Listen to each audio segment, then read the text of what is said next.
Local ট্রেনে senior citizen সিটে বসে আছেন যারা, তাঁরা সকলেই সিনিয়র সিটিজেন। ব্যতিক্রম কম বয়সী একটি ছেলে, বয়স 25-26, হাওড়া থেকে বসে আসছে ওনাদের সাথে। ঘটনাটা আজ সকালের, আপ মেদিনীপুর লোকাল। টিকিয়াপাড়া দাসনগর ছেড়ে ট্রেন তখন রামরাজতলা পৌঁছেছে। রামরাজতলা স্টেশন থেকে উঠলেন এক বয়স্ক ভদ্রলোক, বয়স 65 বা তার একটু বেশি, প্যান্ট শার্ট পরিহিত, মাথায় রয়েছে একটি টুপি।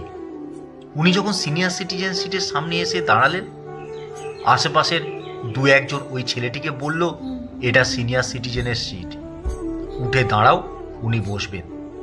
পাশে দাঁড়িয়ে থেকে অন্য একজন বলে উঠলেন, আরে ভাই, দেখতে পাসনি কি লেখা আছে? বয়স্ক মানুষটাকে বসতে দে। ছেলেটি উঠে দাঁড়াতে যাবে, ওই সিনিয়র সিটিজেন ভদ্রলোক নিজে থেকেই বললেন, তুমি বসো, মনে হচ্ছে ওর শরীরটা খারাপ আছে। ছেলেটি বলল, না না, ঠিক আছে, আমি দাঁড়িয়ে যেতে পারবো, আপনি বসুন।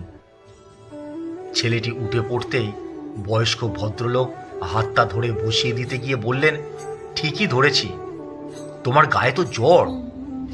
তারপর কপালে হাতটা দিয়ে বললেন, বেশ তো গরম, বসো বসো, যাবে কত? উস্কো খুস্কো চুলে রুগ্ন শরীর থেকে উত্তর এলো কোলাঘাট। কোলাঘাট? বাবা, সে অনেক রাস্তা তো, এই জ্বর গায়ে বসো তুমি।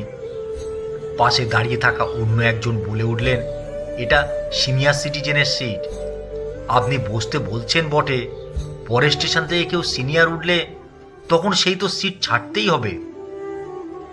বয়স্ক ভদ্রলোক বললেন, কে বলল ছাড়তে হবে? আমার সিটে ও বসেছে, আমি না বসে ওকে বসিয়েছি, সেরকম কেউ উঠলে তখন দেখা যাবে। আমি যাব মেচেদা, দেখছি ছেলেটা অসুস্থ, গায়ে জ্বর, আমি বয়স্ক নাগরিক হতে পারি, আমারও তো ছেলে মেয়ে আছে, ওদেরও শরীর খারাপ হয়, তখন তো স্থির থাকতে পারি না, অস্থির হয়ে উঠি। কত কঠিন কাজ অনায়াসে করে ফেলতে পারছি, আর এই সামান্য দাঁড়িয়ে যাওয়া, এ অভ্যেস আমার আছে। বাবা, তুমি নিশ্চিন্তে রিল্যাক্স করো, আমি দাঁড়াচ্ছি।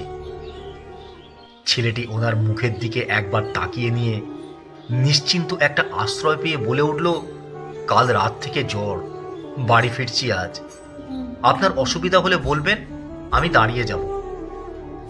তুমি ও নিয়ে ভেবো না, আমিও মাঝে মাঝে ভিড় টেনে উঠি, তোমাদের মতো কম বয়সী ছেলেরাই আমাকে সিট ছেড়ে দেয় কখনো কখনো। মানবিকতা হারিয়ে যায়নি আজও।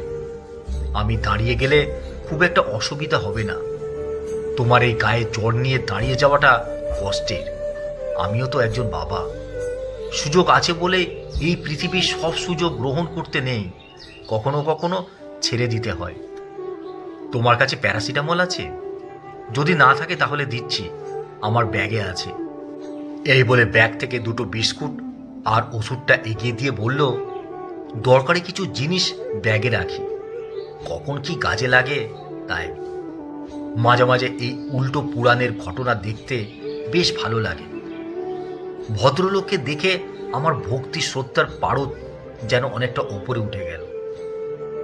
বয়স্ক নাগরিকের আড়ালে এ এক স্নেহময় পিতা, অনেক বড় মানবিকতার নজির। কেউ নয়, অথচ কেউ একজন হয়ে ওঠা। কজন পারে এমন করে ভাবতে? পথেই ছড়িয়ে থাকে এমন কত ঘেরক কণা, শুধু চিনতে পারি না তাদের।